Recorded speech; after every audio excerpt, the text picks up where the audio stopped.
통해서 아버지께서 말씀하신 것이 내가 얼마나 개종교육을 받으려고 2-3달 동안 얼마나 노력을 했고 또한 돈을 많이 썼다라고 말씀하시면서 주머니에서 노끈을 꺼내시는 거예요. 갑자기 제 손목을 딱 끌어당기시고 아버지 그 허벅지를 같이 꽁꽁 묶으시는 거예요. 그러면서 무섭게 저에게 뺨을 돌려대라, 뺨을 대라. 어느 순간 맞다 보니까 제 모습을 봤는데 너무 놀랐어요. 제 얼굴이 한쪽이 오른쪽 눈이 완전히 다 감겨있고 여기까지 피멍이 들어있는 거예요. 게다가 코는 퉁퉁 부어있고 입은 이렇게 돌아갔습니다. 중간에 제가 화장실을 가고 싶었는데 화장실을 가겠다, 세워달라라고 말씀을 드렸는데 어머니가 너가 이렇게 하는 거는 개종교육 목사가 하는 말이 탈출하려고 그러더라. 봉지를 준비하라고 그렇게 말을 하더라. 그러면서 봉지를 툭 던지시는 겁니다. 아무리 그래도 가족이라 할지라도 거기서 진짜 해결을 한다라는 것은 이것은 정말 인권 모독이 아니고서는 도저히 있을 수 없는 일 아니겠습니까? 개종교육을 어떻게 받게 되셨나요? 5-6명의 그 힘센 남자들에 의해서 강제로 끌려서 이제 차에 타게 되었고 개종교육 장소까지도 감시를 받으면서 가게 되었습니다.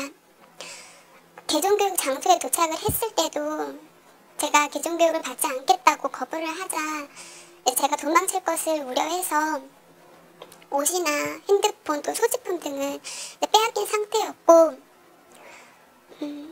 제가 계속적으로 개종교육을 받지 않겠다고 하자 구타와 또 심한 강한 제압이 또 있었고요. 말로만 들어도 정말 많이 힘들었겠구나 하는 생각이 드는데요. 어떻게 빠져나올 방법은 전혀 없었습니까? 경찰들이 저 있는 곳으로 왔을 때 내보내달라고 호소를 했지만 그런데 저를 내보내주질 않더라고요. 이미 경찰들과 개종교육을 하는 목사들과는 이미 많은 수차례 안면이 있었더라고요. 그래서 이제 이 상황에서 제가 도망칠 수 있는 빠져나올 수 있는 방법은 저 혼자 힘으로 도망치는 것 밖에는 없었고요. 제가 도망을 쳐서 나온 후에 저는 학교나 다시 집으로 갈 수는 없었습니다. 만약 제가 다시 집으로 갔다면 또다시 개종교육을 받아야 했거나 심지어는 정신병원에 갔기 때문에 너무나도 무섭고 또 두려웠기 때문에 집으로는 갈 수가 없었어요. 네, 개종교육 중에 정신병원에 감금된 적이 있다고 하던데요. 네. 정신질환이 있었던 건가요? 아니요. 정신적으로 질환이 있어서 제가 정신병원에 입원을 한 게 아니라 그 개종교육을 받지 않는다라는 그런 표현 때문에 제가 강제로 정신병원에 입원하게 된 거예요. 그러니까 한 4시간 정도를 그곳 사람들과 계속 실험을 했던 것 같아요. 그러니까 몸도 너무 많이 지치고 정신적으로도 너무 많이 좀 피곤해 있었고 그래서 제가 앉아있던 의자에서 쓰러졌어요. 저런 식으로는 도저히 상담이 진행되지가 않겠다라고 하면서 부모님을 따로 부르시더니 그리고 난 다음에 제가 바로 정신병원으로 후송이 되었어요. 그러고 나서 전혀 이상이 없으니까 그 병원장의 그 정상이라는 그런 진단과 함께 강제 퇴원을 할 수밖에 없었어요. 이들은 같은 기독교임에도 불구하고 개종이란 단어를 사용하며 개종을 위해서라면 온갖 거짓말과 반인권적인 행동들을 서슴없이 자행하고 있다. 게다가 과도한 상담 비용까지 받으면서 이 모든 것을 이단 상담이란 말로 합리화시키고 있다. 과연 이것이 성도를 옳은 길로 인도하기 위한 이단 상담소인지 이단 상담가로서 목사로서의 진정성이 의심된다. 현재 진 목사는 이같이 개종교육을 한다고 정상인을 감금하고 정신병원 수용을 주도하다가 현재 개종강요죄와 감금방조죄로 징역 10월, 집행유예 2년의 판결을 받은 상태입니다.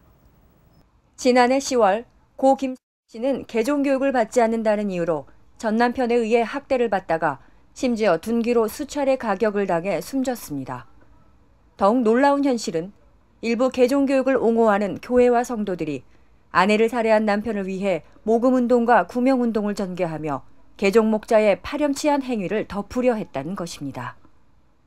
자신들의 교단과 교권 보호, 성도 확보를 위해 개종운동가를 옹호하는 이들에게서는 생명 존중이나 인권 보호는 찾아볼 수 없습니다. 이외에도 반인륜적인 강제 개종교육에 의해 피해를 입은 개종교육 피해자 연대는 그 회원 수만도 500여 명에 다다릅니다. 개종교육이라는 미명 아래 버젓이 자행되고 있는 인권 유린. 그것도 소위 성직자라는 목사에 의해 이루어지고 있는데 과연 폭행, 감금, 가출 등 이 모든 사건의 주 원인이 누구에게 있는지 묻고 싶습니다. 네, 최근에 보도된 MBC PD 수첩의 신천지 관련 보도에 대해서는 어떻게 생각하십니까? 제 이야기만 들어봐도 알 수 있겠지만 저뿐만 아니라 저 주변에 너무 많은 사람들이 방송으로 인해서 힘들었고 또 많이 피해를 받고 또 가족 내에서도 너무나 많이 힘들잖아요. 정말로 가출이나 또 뭐 폭행이나 이런 걸 일으킨 곳은 신천지가 아니라 오히려 저를 교육시키려 했던 그런 개종교육 쪽인데 오히려 그들의 말만 듣고 그들의 편이 돼서 방송을 한 MBC가 어떻게 공영방송이라고 할 수가 있을까요? 저는 정말 아니라고 생각합니다. 마지막 피해 청년의 말처럼 과연 이런 것이 공영방송이라 할 수 있을지 MBC에게 묻고 싶습니다. 또한 일부 거짓 제보에 눈이 멀어 편파적인 방송을 제작한 MBC PD 수첩은 과연 누구를 위한 시대의 대변인이 되겠다고 하는 것인지 궁금할 뿐입니다. 방송이 나간 후에 가장 피해를 입은 것은 신천지라 생각되는데 신천지 측 현재 입장은 어떻습니까? 네, 사회적으로도 신천지가 거짓된 모습으로 이슈화되어져서 신천지 내외부적으로 많은 피해가 있었습니다. 그래서 여러 신문방송 언론의 공개 질의도 받아 지난해 9월 7일 63빌딩 엘리제홀에서 기자회견도 가지는 등 많은 노력을 한 것으로 확인됐습니다.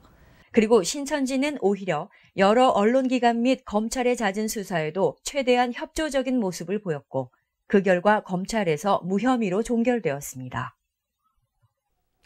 지금까지 살펴본 내용만으로도 PD수첩이 신천지에 대해 왜곡 보도했다는 것은 명백합니다.